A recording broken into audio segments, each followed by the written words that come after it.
तर नमस्कार मित्रांनो, मी साहिल पालवन तुमचं सहर्ष स्वागत आहे का नवीन व्हिडिओमध्ये. तर आज नागपंचमी, तुमका सगळ्यांका नागपंचमीच्या सहर्ष शुभेच्छा. तर आता अजून आम्ही नागपंचमी नागाची पूजा करून नाही, नागोबा आणलो. तुम्ही बघा, सामान सगळं आई करून ठेवलेलं आता बघा. तर तुम्ही बघू शकता बघा, पूजेक सामान लागतं तर आई करून ठेवलेलं आहे. आता थोड्या वेळ पूजा करतले.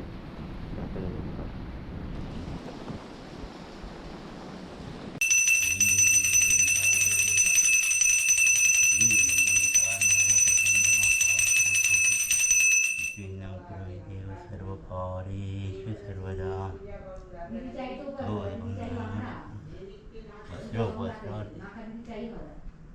वक्रतुंड महाकाय.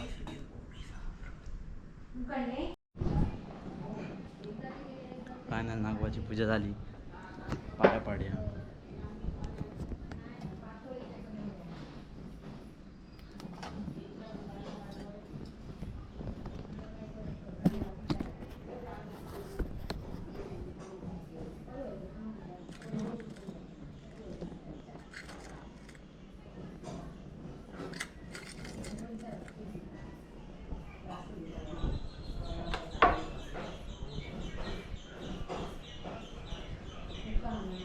झाली फायनली पूजा बिजा सगळी झालेली असं पातळी करून घेतलेली आहे.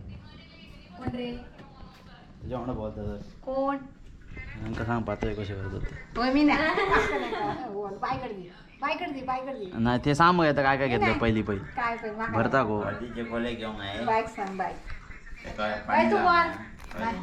पहिली पण सांगा.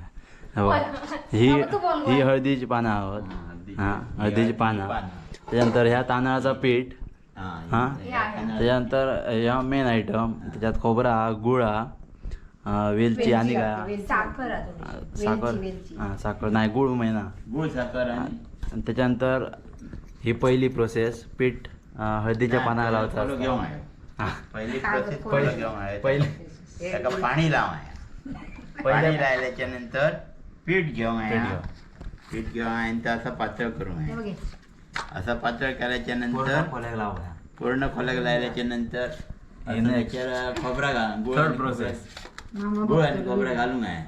मामा बघतलो गुळ आणि खोबरा घातला का ते अशी फोल्ड करून आहे आणि नंतर स्टीम करू. हा, नंतर ते काय करून वाफेर शिजवू. ही नंतर वाफेर शिजवू आहे. म्हणजे डायरेक्ट आता पातळी झाली का दाखवली. अर्धवट नको.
तर फायनली पातळ झालेले आहेत.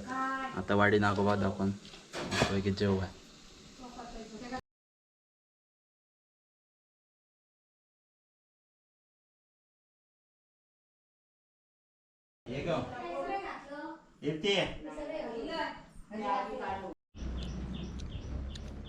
तर मंडळी गडबड आहे, तुमका विसर्जन दाखवता राहला विसरात गेले व्हिडिओ काढून.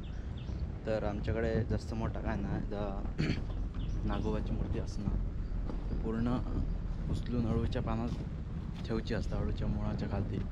त्यानंतर विसर्जनानंतर मूर्ती घेऊन यायची असतात. आणि हा व्हिडिओ जर तुमका आवडला असेल तर लाईक करा, शेअर करा, नवीन असाल तर सबस्क्राईब करा. धन्यवाद.